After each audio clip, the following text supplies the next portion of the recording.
Bonjour, donc je m'appelle Éric Imbert, je suis enseignant-chercheur à l'Université de Montpellier, à l'Institut des sciences de l'évolution, ici. Donc le travail que je vais vous présenter, c'est un travail qui a été réalisé avec plusieurs autres personnes, donc Juliette Ducrété et Sandrine Maurice, aussi de l'Institut des sciences de l'évolution, et aussi en collaboration avec le réseau Résédaflore, donc qui est un réseau d'acteurs pour la conservation de la flore en Méditerranée.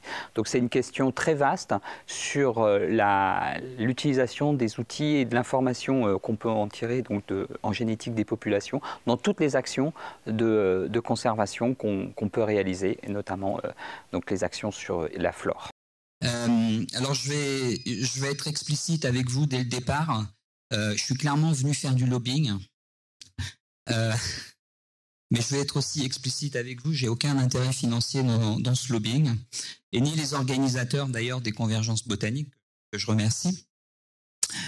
Donc je vais vous parler de diversité génétique. Vous allez voir que ça va être très bref, la diversité génétique.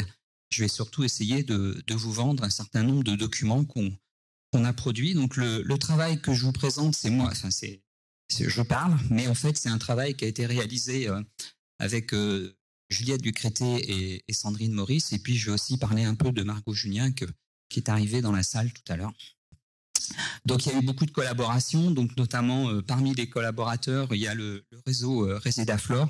Si vous ne connaissez pas le réseau Résédaflore, c'est un tort que vous avez, donc je vous invite assez rapidement à taper sur votre moteur de recherche préféré les mots-clés Résédaflore et vous tomberez sur le site et vous verrez tout ce qui s'y fait d'intéressant. Alors je vais vous parler de diversité génétique, mais pas n'importe laquelle. Je vais vous parler de diversité génétique qu'on peut estimer à l'intérieur des populations, donc la diversité génétique intrapopulation. Cette diversité, elle est intéressante pour plein de raisons, notamment parce que cette diversité, elle est directement dépendante du nombre d'individus qu'on va pouvoir voir dans les populations, donc la taille des populations. Elle dépend aussi des connectivités entre les populations d'une même espèce, donc via les flux de gènes, qu'on représente par l'isolement des populations.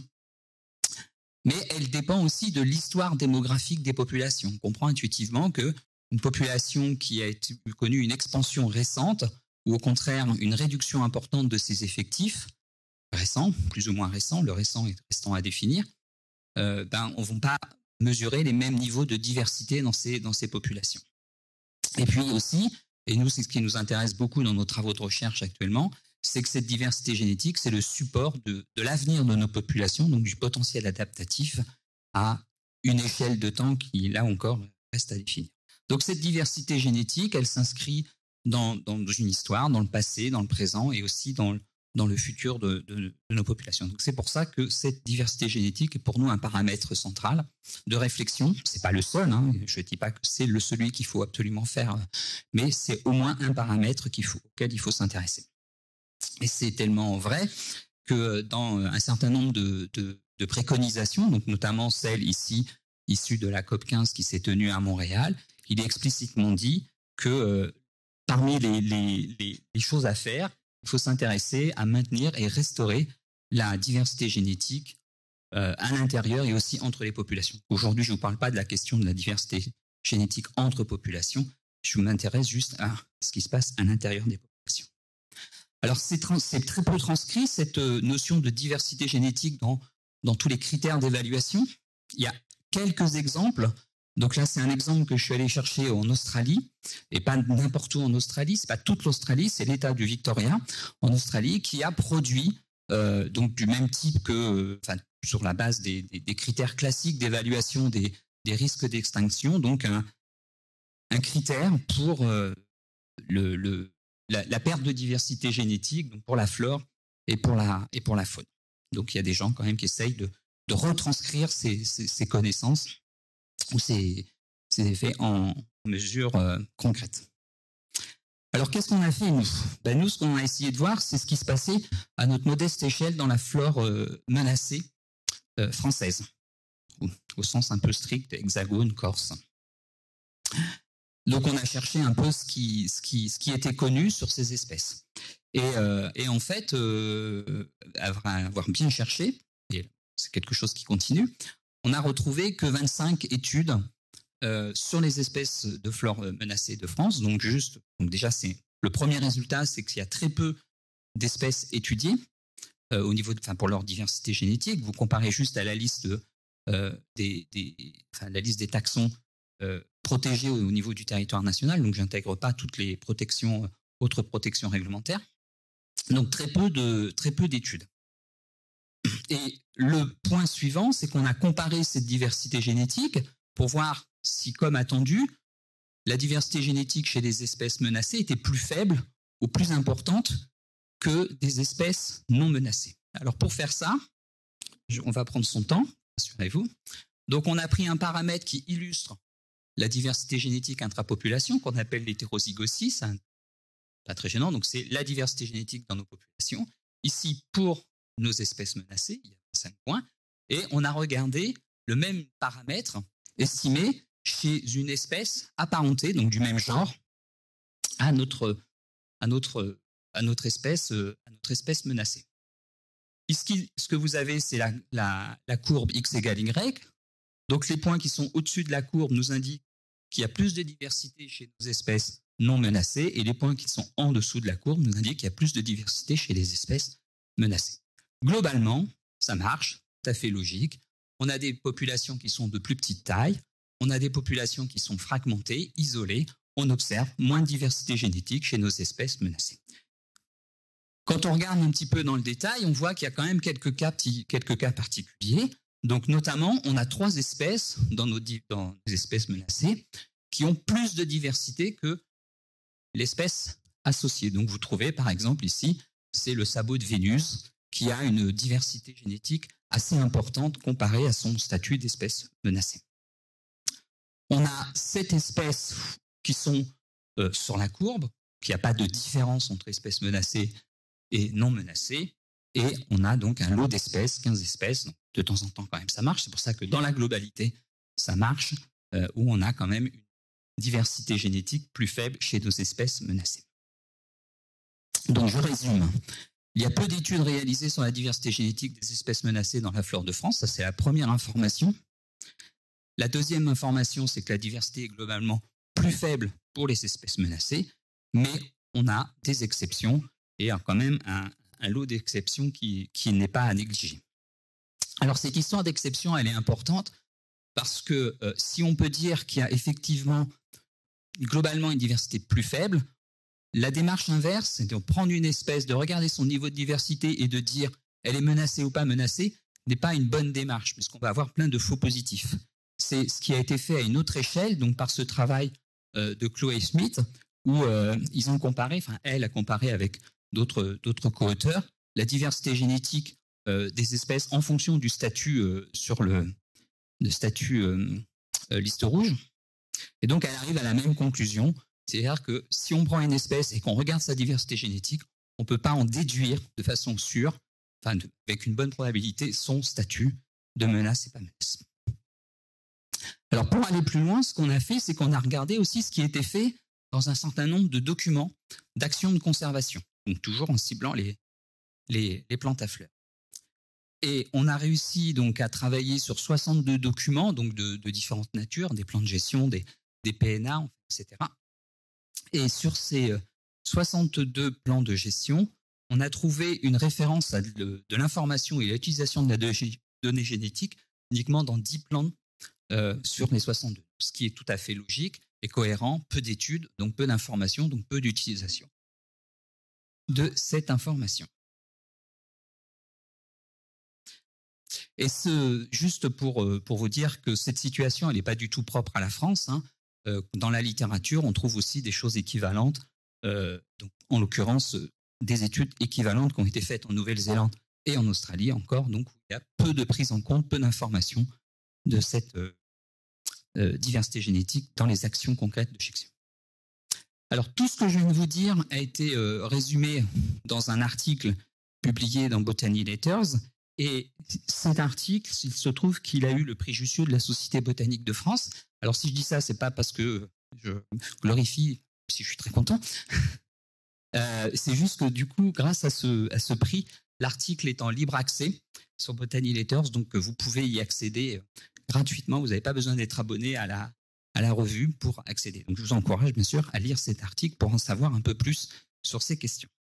Alors, pour aller un peu plus loin, on s'est intéressé, enfin notamment Juliette et Margot, se sont intéressés ici, en plus, à ce qui se passait dans les mesures de translocation. Donc, je vous rappelle que les mesures de translocation, donc des déplacements volontaires d'individus, donc en l'occurrence ici de plantes, peuvent se faire dans deux contextes, soit des translocations réglementaires associées à la fameuse séquence ERC, ou alors aussi des translocations conservatoires lorsqu'on veut faire des renforcements de population notamment. Donc pour ce faire, elles ont organisé donc une enquête auprès d'un certain nombre d'acteurs de gestion. Donc certains d'entre vous d'ailleurs ont probablement répondu à cette enquête. Savoir, donc il y a eu 386 réponses qui ont été données, ça a été diffusé, enfin, etc. Et déjà, la première chose qui est apparue dans cette enquête, c'est que grosso modo, sur les 386 répondants, la moitié était plutôt favorable aux translocations et l'autre moitié défavorable aux translocations. Donc, on a un partage de la communauté des acteurs de la gestion et de la conservation assez équitable. Alors, nous, ce qu'on a fait pour aller un petit peu, ce qui a été fait aussi dans cette enquête, pour aller un petit peu plus loin, c'est que sur ces 386 personnes qui ont répondu, on a tiré les 217 acteurs qui étaient vraiment impliqués, qui ont été impliqués à différents titres dans des actions de translocation. Et là, on a regardé si ces actions de translocation, on leur a demandé si à leur connaissance, les actions de translocation avaient été réalisées avec des analyses ou sans analyse génétique. Donc, on a dans certaines situations quand même des 32 seulement. Alors, après, on ne sait pas si c'est 32 fois à la même action, hein, c'était pas la question, mais on a des situations où les analyses génétiques ont été faites et utilisées pour compléter l'action dans le cadre de l'action de translocation. Mais on a une grande majorité où les actions de translocation sont faites sans cette connaissance. Et plus intéressant encore, sur la communauté, sur notre communauté cette fois-ci, c'est la position des acteurs par rapport aux translocations en fonction de la présence ou de l'absence d'analyse génétique. Donc, en résumé, quand les acteurs sont plutôt défavorables aux translocations, il n'y a pas d'analyse génétique. Ça, c'est un peu cohérent. Et quand il y a des analyses génétiques, c'est que les acteurs sont plutôt favorables aux translocations. Donc, il y a une espèce de non-indépendance entre les deux situations, les deux informations. Après, on fait ce qu'on veut. Tout ce qu'on note, c'est qu'il y a cette non-indépendance entre les deux. Alors, pourquoi la diversité génétique est aussi assez peu prise en compte? Alors, pour compléter ce travail, ce qu'on a proposé à la revue de l'OFB, Biodiversité des clés pour agir, c'était d'écrire un petit article, puisqu'on était en plus financé dans le cadre d'un programme OFB, d'écrire un article pour la revue pour les acteurs de la diversité, les acteurs de la conservation et notamment le personnel de l'OFB. Donc, on aura écrit un petit article pour leur expliquer ce qu'on pouvait faire sans utiliser un certain nombre d'outils de la biologie moléculaire, etc. On a écrit l'article et ils nous ont proposé des illustrations, etc. Et l'illustration qu'ils nous ont proposée, c'est celle-ci. Donc là, on n'est pas du tout responsable. Donc là, vous avez l'article et la petite capsule qui va avec. Et ils nous ont proposé cette belle illustration, alors qu'on écrivait justement un article pour leur dire qu'on pouvait faire de la diversité génétique sans avoir de biologie moléculaire. Donc en fait, le problème principal, il reste là, c'est quand on parle de génétique, on pense tout de suite à la biologie moléculaire. On pense tout de suite à des techniques lourdes et coûteuses et à des outils statistiques complexes. C'est vrai, il y a des techniques lourdes et coûteuses, il y a des outils statistiques complexes, mais il y a un certain nombre de choses que nous pouvons faire, que vous pouvez faire, qui ne nécessitent pas du tout ces outils. Et c'est ce que je vais essayer de vous inviter à faire.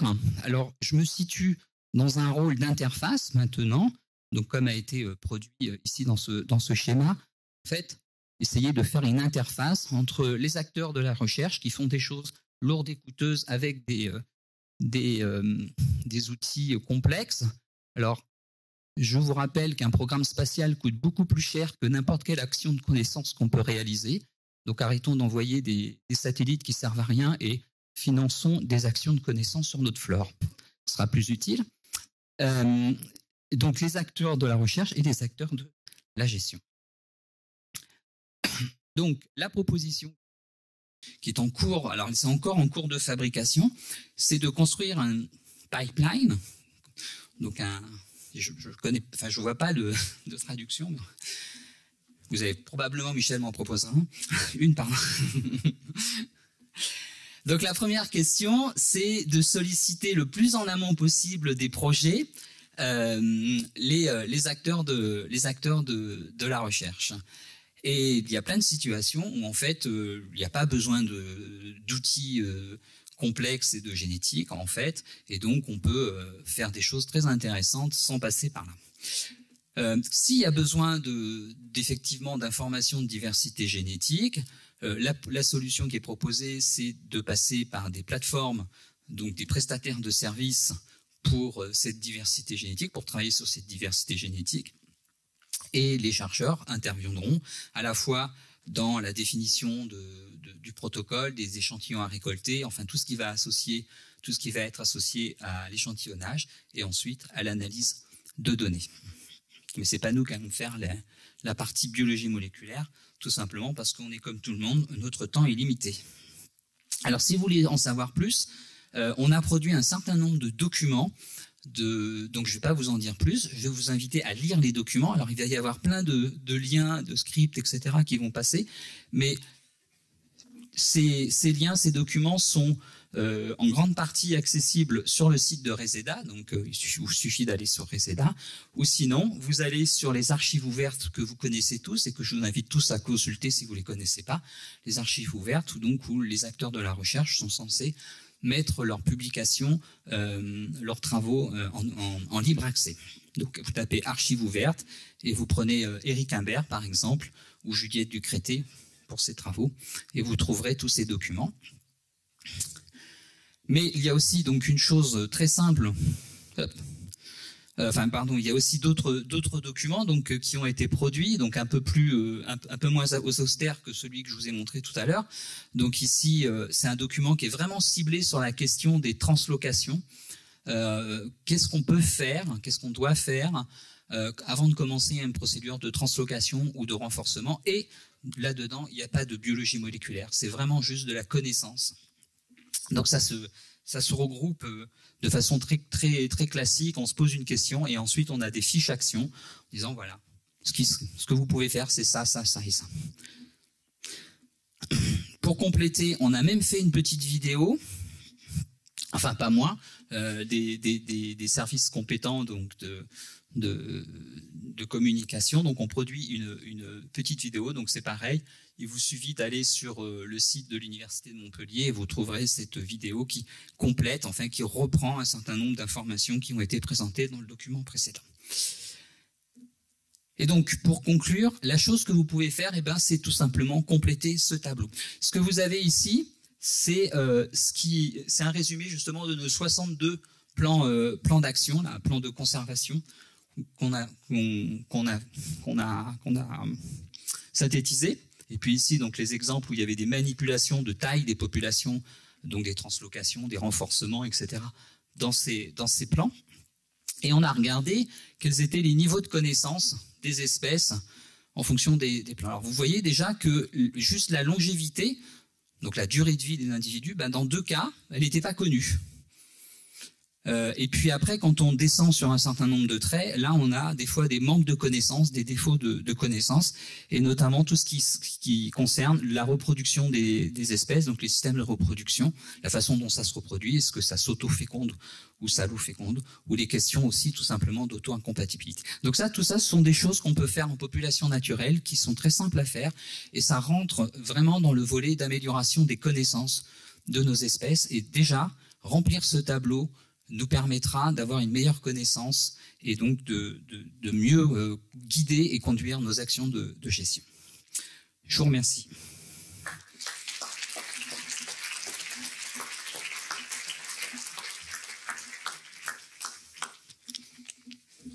Merci beaucoup Eric. J'imagine qu'il y a...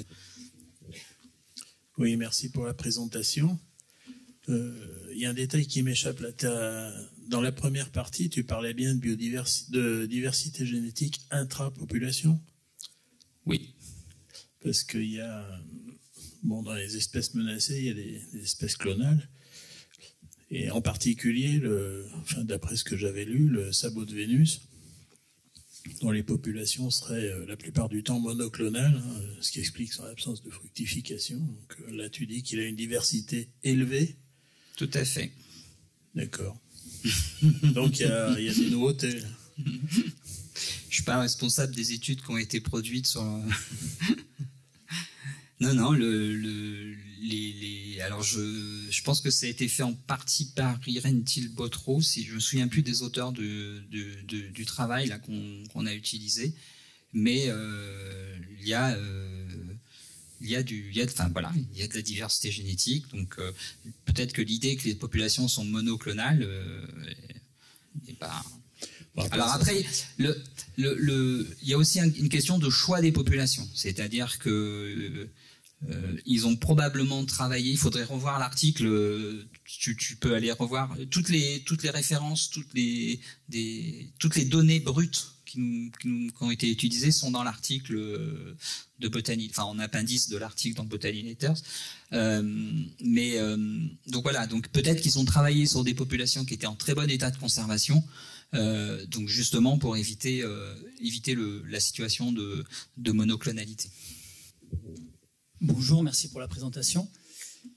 J'ai une question pour élargir le propos et l'appliquer à des espèces non menacées, si c'est possible. Si les questions se posent de la même.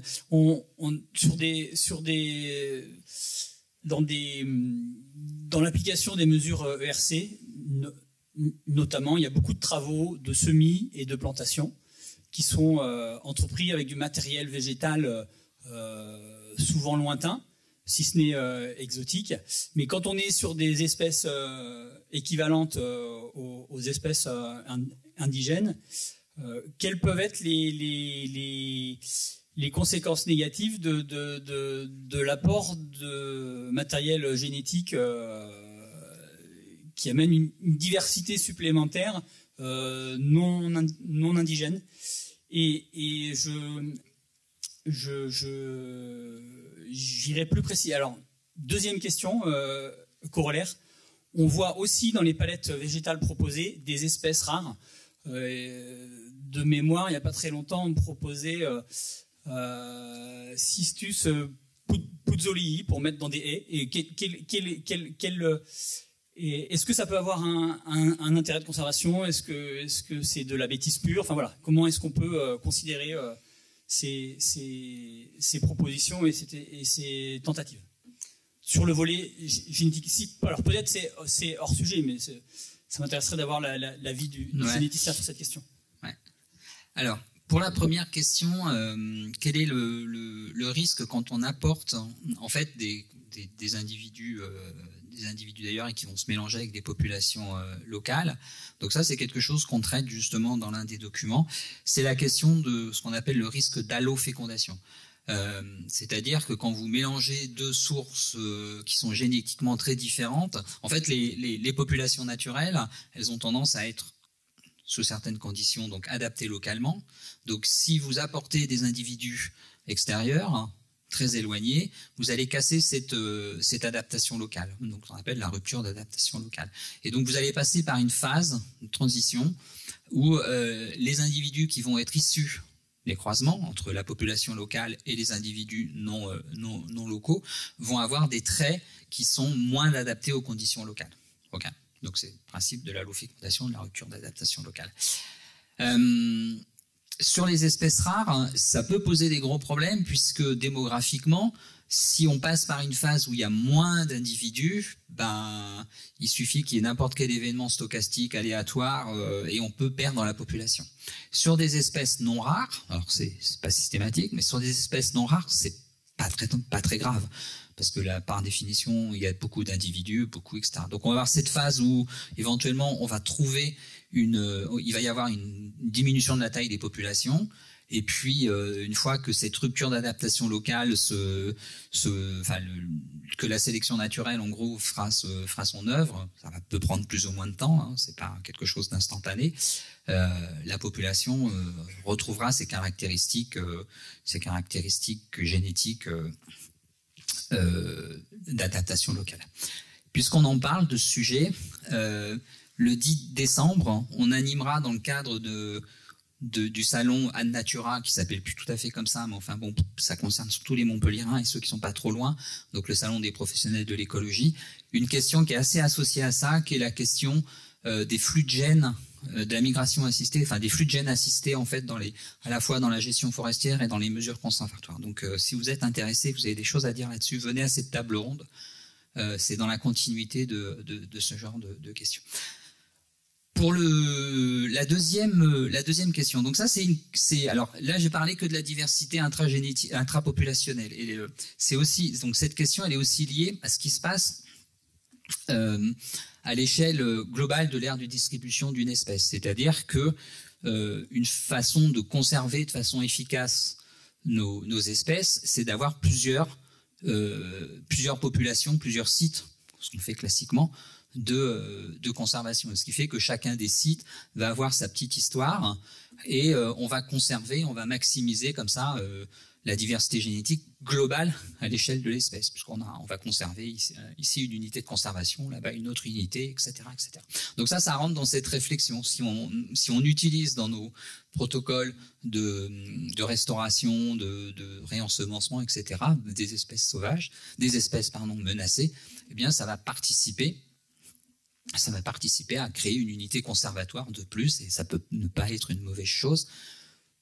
Tout est question de l'utilisation des graines, enfin du matériel pour fonder cette nouvelle population. Si on conserve partout la même source, la même souche, c'est pas très intéressant.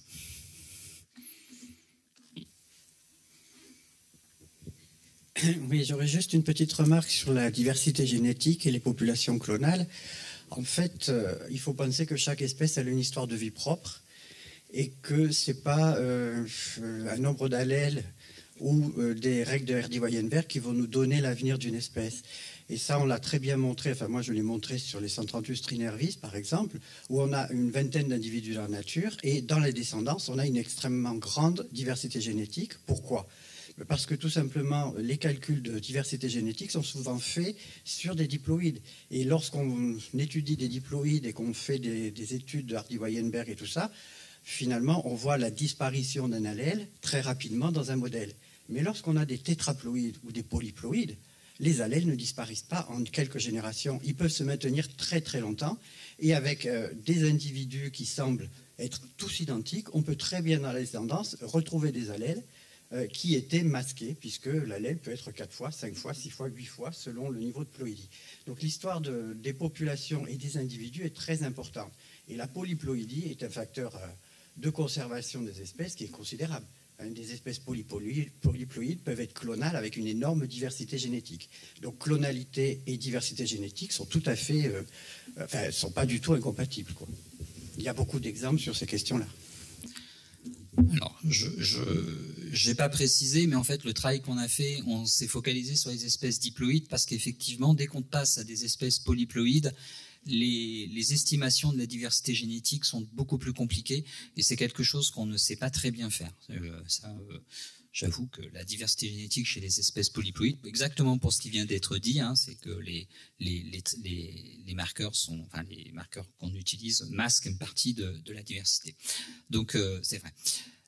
Ceci dit, quand on regarde à l'échelle macroévolutive, les espèces polyploïdes n'ont pas beaucoup d'avenir. Hein. Bon, alors c'est sûr que c'est des temps longs. Mais en général, ça se passe assez mal sur le long terme pour ces espèces polyploïdes, parce qu'il y a quand même un fardeau à la polyploïdie.